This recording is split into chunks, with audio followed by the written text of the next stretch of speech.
I am the executive director of an organization called the Software Freedom Conservancy. A little bit of background about me. I am a lawyer by training. I was an engineer before I was a lawyer, but then I was a lawyer. And these are my favorite acronyms, which are, I am a lawyer, but I am not your lawyer. And this is not legal advice. Why you would think it would be legal advice, I don't know. But just in case, because lawyers are so much fun to party with.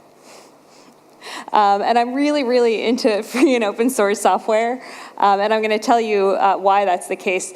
These are my handles, or Conservancy's handle and mine for social media. So one of the reasons why I'm really into free and open source software is that I have a big heart. I literally have a big heart. My heart is 3 times the size of a normal person's heart. It's a heart condition called hypertrophic cardiomyopathy, and it's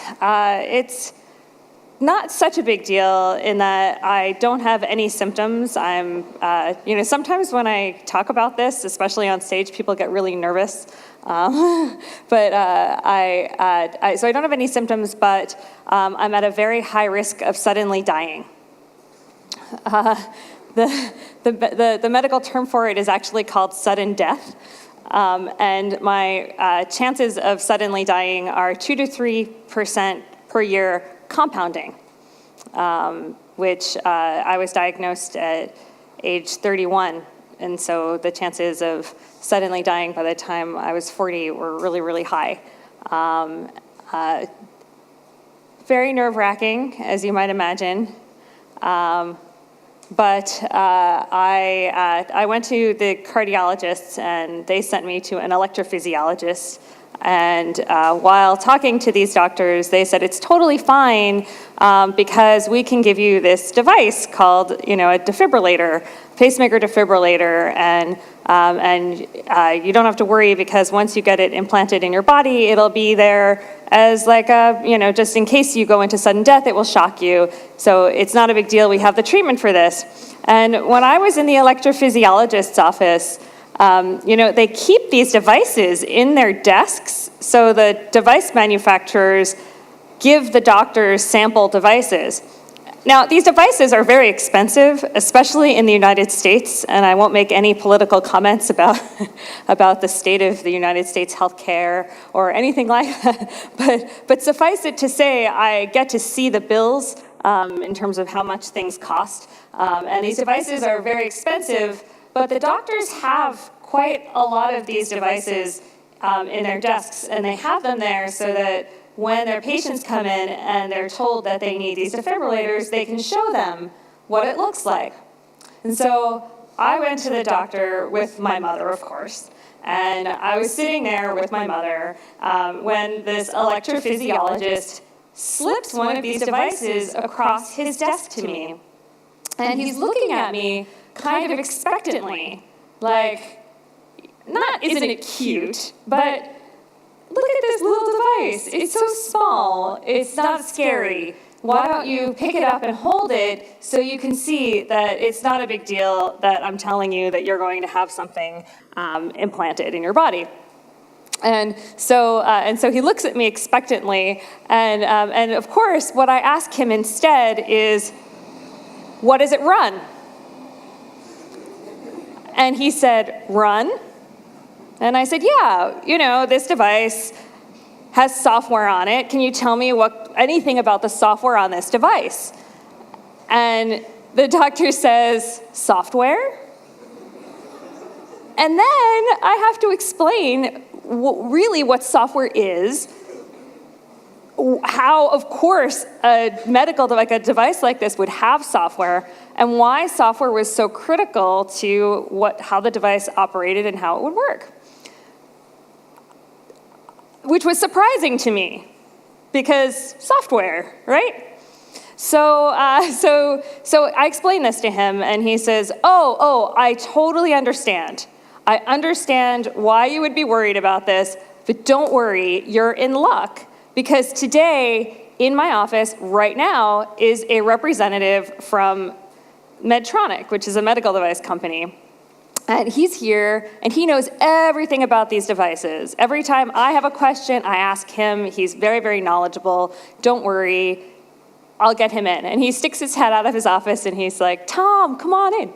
So this guy comes in, and he's all, he's a representative for a medical device company, so very chipper and well-dressed. And he says, what can I do for you?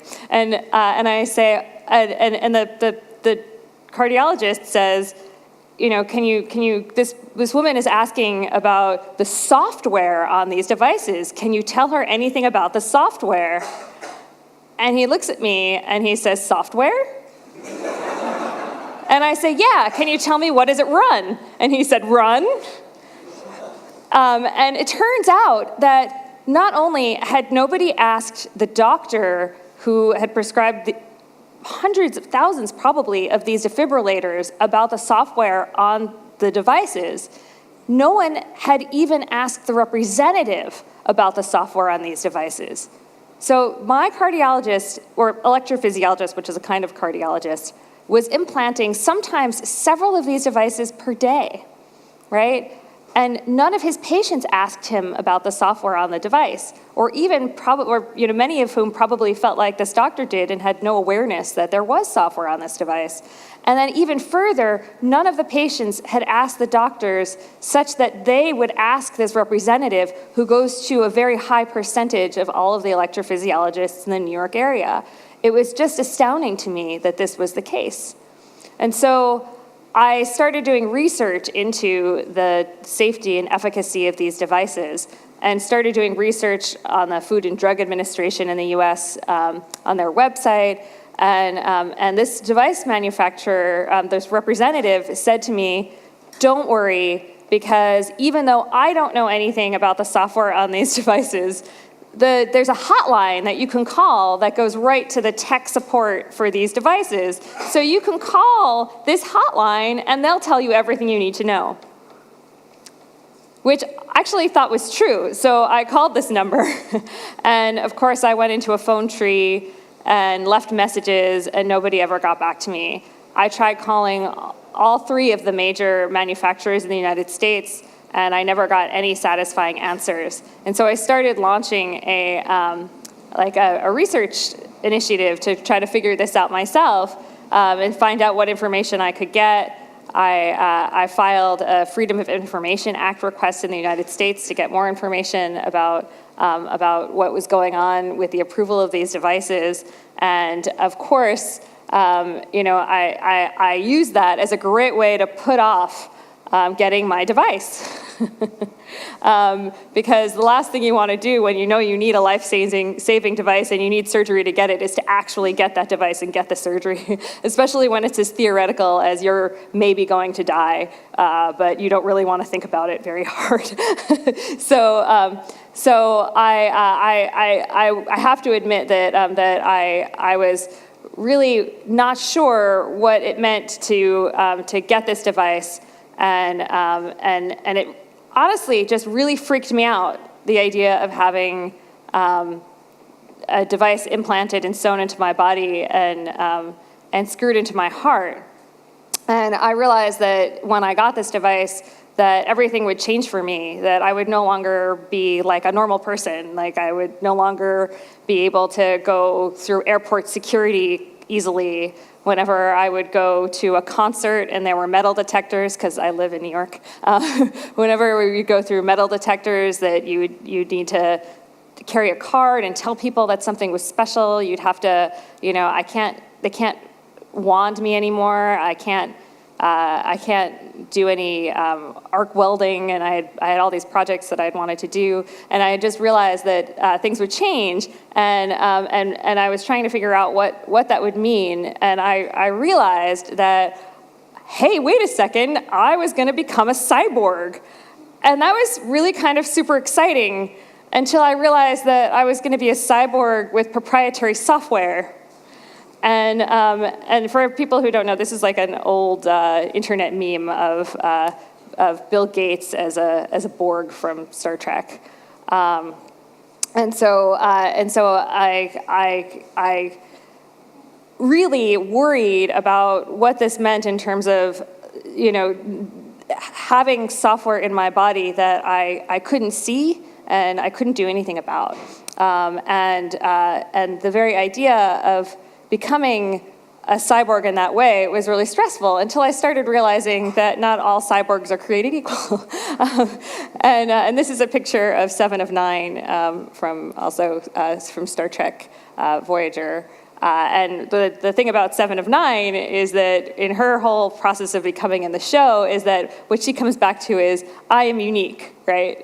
She finds her own place, and the combination of her having been a Borg and her being human and her being herself means that she does really interesting and extraordinary things. And so for me, I sort of was like, okay, well, if I need this device, and I clearly do. So I went for brunch with a friend of mine, and she said, "How's it going with the defibrillator?" And I said, "Oh, well, I'm still researching this whole software thing on it. It's so messed up. Like I'm just finding out all this stuff, and it's so interesting. And I'll let you know as I make more progress." And she started to cry. And I was like, whoa, it's, what's going on? And she said, well, every day you don't get it is a day that I think that you're going to be dead. And like, you're researching the software on this issue as a way to put this off. I know maybe it's an important issue, but you need to get the device. So I decided that she was probably right. And given the frantic phone calls from my mother when I wouldn't return her phone calls right away within like half hour, I realized that it was better to get the device. So I did, and then I more formally launched the research once I had fully engaged with my cyborg status. And what I found was really interesting about the state of our software. So the Software Engineering Institute estimates that for every 100 lines of code, one bug is introduced, which means that in a typical device like a car, which has 100 million lines of code, it could be around 1 million defects. Software has bugs. And the question is, what do we do about them when we know about them? How can we deal with the disasters when we have them? And so I was focused on my medical device, and doing that research was very unnerving because I wound up finding out about all of the failures of medical devices through history. I found out about the Therac-25, the radiation poisoning, where people were given exponential doses of radiation, which was really disastrous for people. I read about insulin pumps, where the software made it look like the insulin delivery was happening in hours, but instead it was happening in minutes.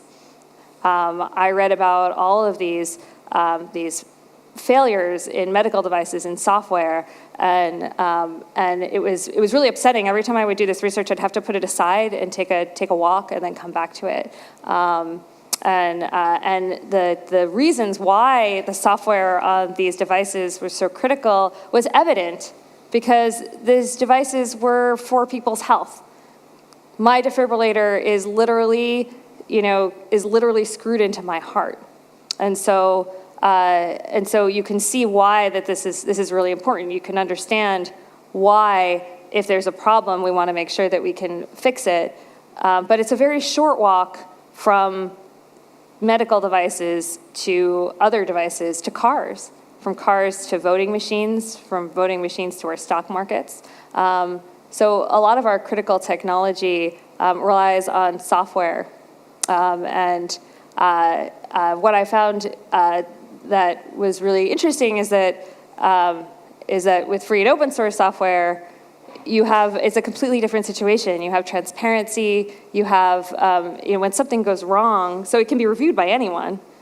When something goes wrong, you can do something about it, and then you can share those changes so that everybody can benefit from them. So you're not working by yourself, and you're not relying on any particular company, which is probably the biggest deal about this. And what we have right now instead of all of that goodness with free and open source software, is the worst of both worlds.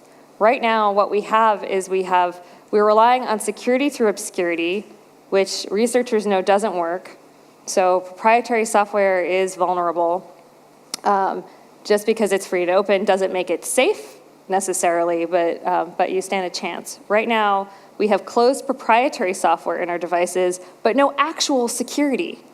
We have no encryption. These devices are basically broadcasting constantly with, in an unencrypted manner using radio telemetry, and they're absolutely vulnerable to attack. Researchers have shown that with over-the-counter equipment, you can take control of these devices and deliver with a defibrillator a fatal shock, or with an insulin pump a lethal dose. There was one researcher who was able to do that with just an iPhone in a public place. Also, there are studies that show that you're able to get, that they were able to, using over-the-counter, just regular equipment, they were able to get personal information off of these devices, in addition to interfering with their operation. So with my defibrillator, or with defibrillators, they're broadcasting remotely, and because there's no security, you can do all kinds of things with it. You can not just give a fatal shock to someone, but you can even put the device in testing mode. And with testing mode, it basically means that the battery is run down really, really quickly. And these devices are only as good as their battery life. And so if you manage to put one of these devices in testing mode, it means that the person's probably going to need a new defibrillator really quickly. And that can be very serious to have an operation to get it. So right now we have the worst of both worlds. No real security. We need real security on these devices, not security through obscurity, not obscurity because we're hoping that people don't find these backdoors, which researchers have already done quite readily with every device I'm aware of them checking. And then at the same time, we've got closed and proprietary software. It's completely messed up. I learned about this thing called the Honeymoon Effect, which is not drinks on the beach, although I so wish it were drinks on the beach. So the honeymoon effect is this, has anybody, raise your hand if you've heard of the honeymoon effect. So just one person here. Okay, so the honeymoon effect, it was a study in 2010 actually, so it's getting quite old now, but it looked at basically, it looked at bugs in software projects. And so generally the number of bugs in a software project decreases over time, as you would expect as it matures. They also looked at vulnerabilities in a software project, and they looked at free and open source software projects, and they looked at proprietary software products as well. And what they found is that while the graph for that, I'm actually in front of this slide, I think, while the number of bugs per software as it matures is just a straight kind of like a downward curve. This is the curve for vulnerabilities. And what you see about this is that for vulnerabilities, it starts at 0. And it's 0 for some time. And it's called the honeymoon effect because this is the honeymoon period where, for a variety of reasons, and the researchers weren't exactly sure why, but they posited for a number of reasons that were social and technical, there's a period of time where there are no vulnerabilities. And then once vulnerabilities are found, the rate at which vulnerabilities are known increases massively. And so almost exponentially. And so what's interesting about it is that it tells us that we don't necessarily have to worry about the security of our products at the moment that they're launched. So it's not when you're, when the product, you think you're most vulnerable when the product's new or when your software is deployed for the first time. You think that that's when you're going to have your attack because people are going to be focused on what you're doing. They're going to be looking for vulnerabilities. But as it turns out, it's not today or tomorrow that you're going to have this problem. It's at some point down the road. And how long the honeymoon period lasts varies greatly. And so what this tells me is that you don't have to worry about somebody exploiting your software or your technology now when your relationships with your vendors are good, where all the people who worked on the product are still at a company or are still involved and engaged in, if it's a free and open source software project, engaged with the project. You need to do it at some point down the road, which could be years, when the people who are most knowledgeable about the software are already gone, where companies may not have great relationships with their vendors anymore, where their vendors may not even be in business. We need to worry about what the safety of our software down the road. And the only way that we'll be sure that our software is safe is, and devices like these defibrillators or cars, we expect that software to be in deployment for a really, really long time. And we're just basically locking ourselves into companies, into company relationships, and relying on the fact that vendors will be available. And the only way that we'll be able to be safe in that kind of environment is if we have all the source code for our own devices or the things that we rely on and are able to change them when that happens. And what's fascinating to me is that there are a lot of companies that don't have the source code to the products that they deploy. So they're developing products, they're getting software from vendors, they're not even asking for the source code that they're bundling into their products in a critical way, which means that when there's a security vulnerability down the road, the company is not going to be able to address it in an effective way unless they are able to get their vendors to hop on board as well. And again, sometimes that could be years down the road. And so I like to pull a phrase from the GPL. Raise your hand if you've heard of the GPL. Okay, almost everybody. It's a software license. It's a copyleft license. It's a suite of licenses, actually. And so the GPL has a phrase of complete and corresponding source code and the scripts to control installation. And while for these purposes, I think it's absolutely essential that we have the source code to our products, to everything that we're using. And I think that companies should also have that source code. I'm referencing the license not because it's the only license that can accomplish this, but because it so succinctly explains what we need. We need to have the source code and the ability to do something with it, because at the end of the day, if we've got known vulnerabilities in our source code, and if the company who made the product that we're relying on doesn't exist anymore, we're just completely in trouble. And unfortunately, we are living in this Internet of Things where everything is talking to everything else. We're creating all of this connectivity, and we're in this environment. We're only as safe as our weakest link. So, for example, that car exploit. I'm actually, forgive me, I hate doing this, but I'm going to go back in my slides to this car. To this car slide, because so this slide was from a car exploit, and I forgot to point out that what you can see is that the car thinks that it's in park, but it also thinks it's going 140 miles per hour, and it also says that it's been pwned, which is funny. But yeah, so that car exploit, those researchers only were able to access those systems of the car not by going straight through the ignition system or the brake system, but by going through the wheel maintenance system, where the car is broadcasting to the dealership about whether the wheels need to be replaced, or sometimes they do them through the entertainment system. So most of the exploits for all of these different devices go through, most of those devices are, I got distracted by the amount of time I had left. I'm sorry, everybody. But yeah, so most of those exploits are done going through the less critical systems. So it's the software that we're not planning on making, that we're not thinking of as completely critical, which in fact is the most vulnerable because because it's got connectivity to those critical systems, it brings us there. And because we're connecting everything, we have vulnerabilities in ways that we haven't anticipated before, and I think that folks aren't really thinking about that. And in the medical device space, it's really fascinating. These devices are constantly broadcasting wirelessly.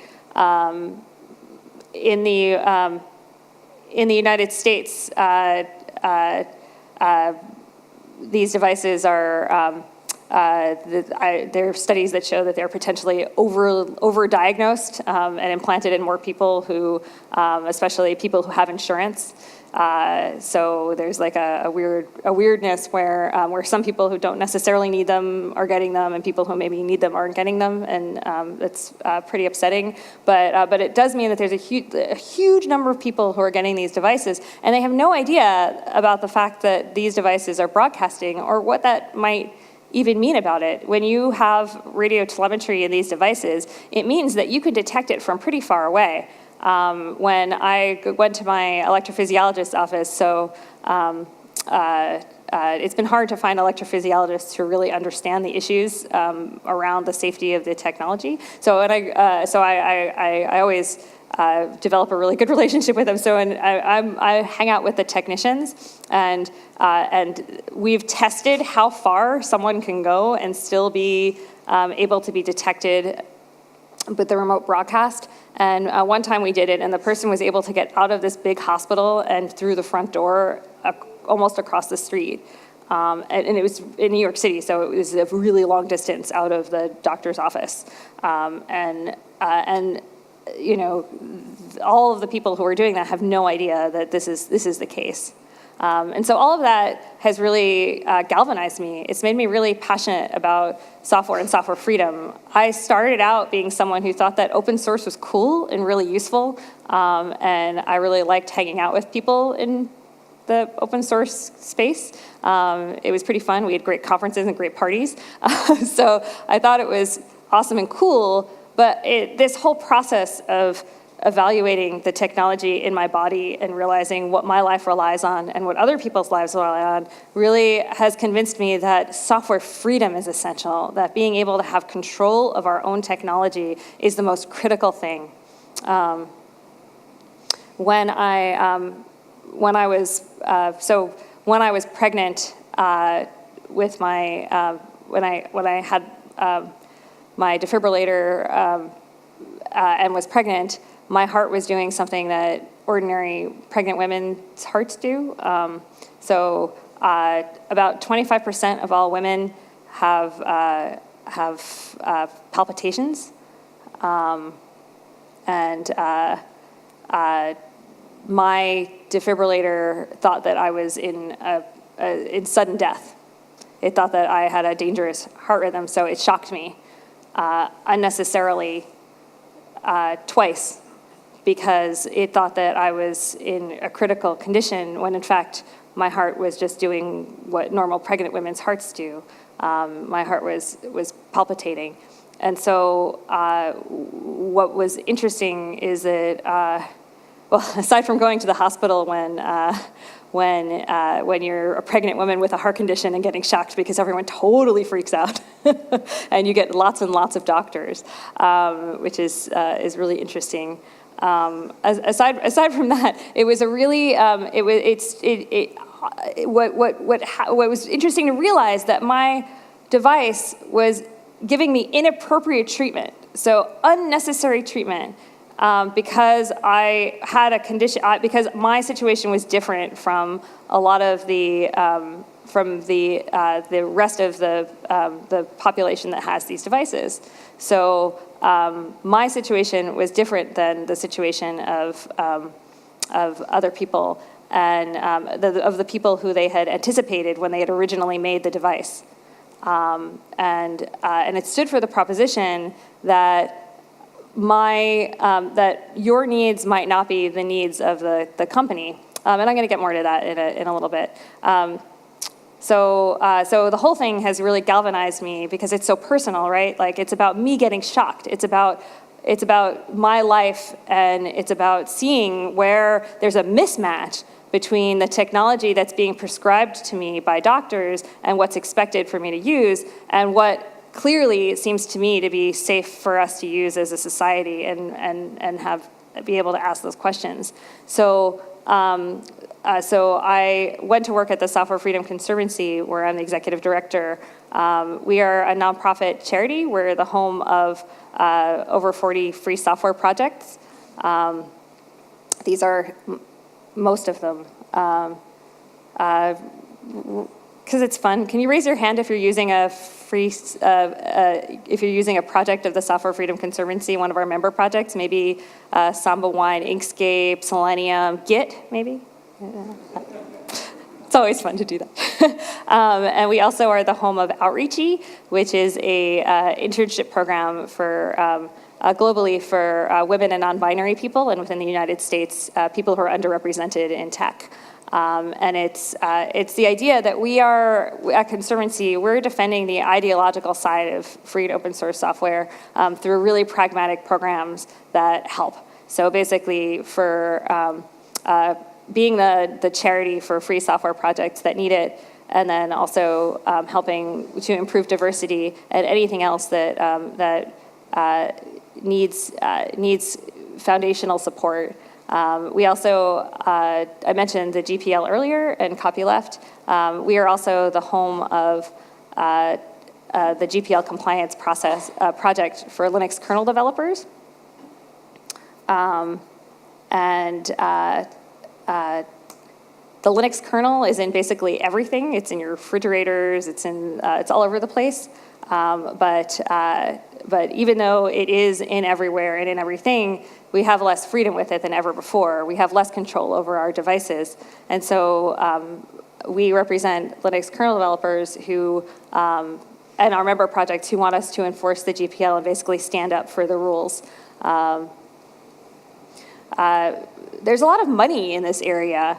Raise your hand if you are employed writing free and open source software, writing software where there's an open source component of some way. It's like maybe a quarter of this crowd. Lots of people are employed doing this, and that's a really good thing. But for me, it always comes back to my defibrillator, because we have to keep in mind that the software that we're writing for our jobs can be deployed in ways that we don't expect. So to get back to my story about being pregnant, this is a picture of me a few years ago speaking at a conference, and I wasn't quite like all of the other speakers. And what I found from that experience is that the only way that we could prevent my defibrillator from shocking me was by putting me on drugs that slowed my heart rate down so that I had a hard time walking up a flight of stairs. It was fine. The drugs were safe for me and for the baby. It worked out okay, but it was a really clumsy solution, and I couldn't just look at the source code to see if there was a way to adjust the algorithm in my benefit, right, to deal with this particular situation. I promise you that none of the device manufacturers at these companies, I promise you that none of them would want pregnant women being shocked. It is like the last thing that they want. It's such a nightmare for these device manufacturers to even think about a pregnant woman being shocked, especially if she doesn't need it, right? It's a tricky balance because, when you think about it, right? Only 15% of defibrillators go to people under the age of 65. 85% of defibrillators go to people who are over the age of 65. Of the people, all the people who get defibrillators, fewer than half are women.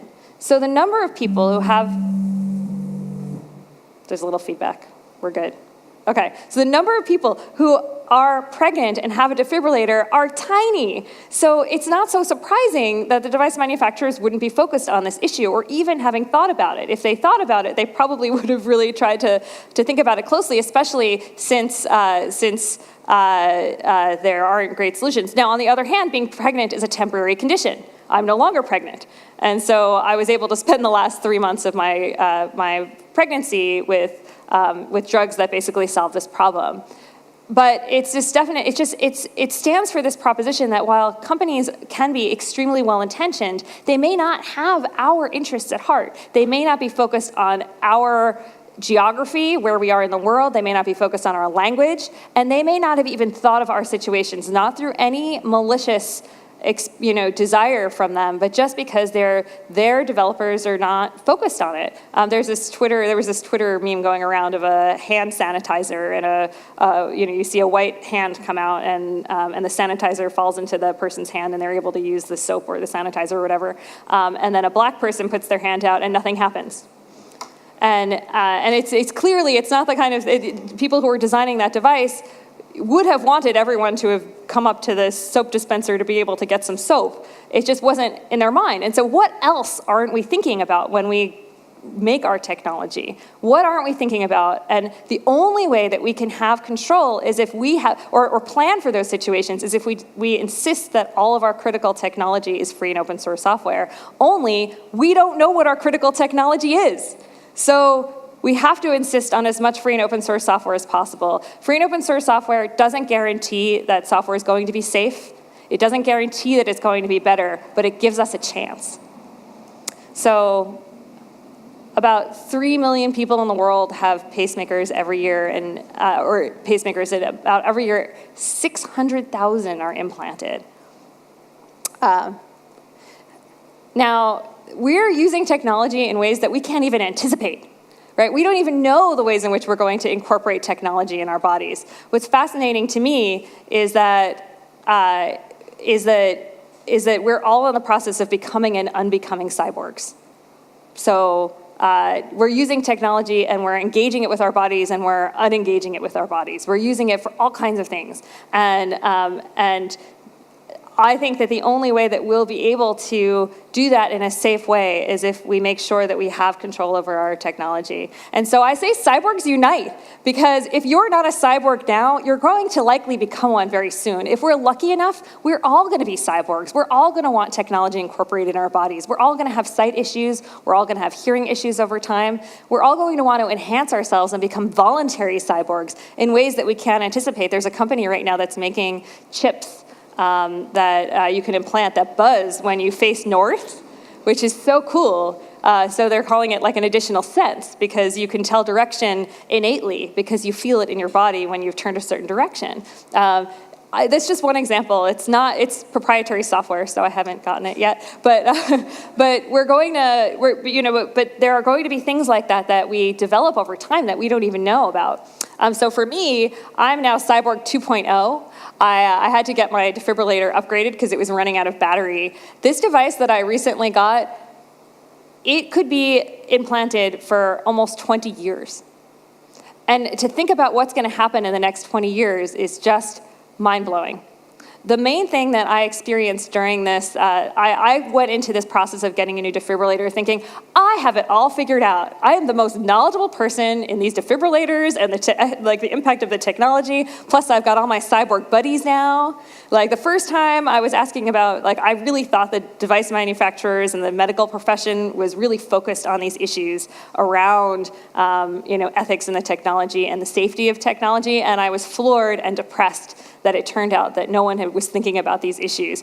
This time, I was totally educated. I knew exactly what I was going to do when I was going in for it. The old device that I had I found a very old device that was still sterile, that didn't need, it was so old that it didn't have the wireless component, and so I didn't have to worry about the radio telemetry on it. I was safe and sound, and I didn't worry about it.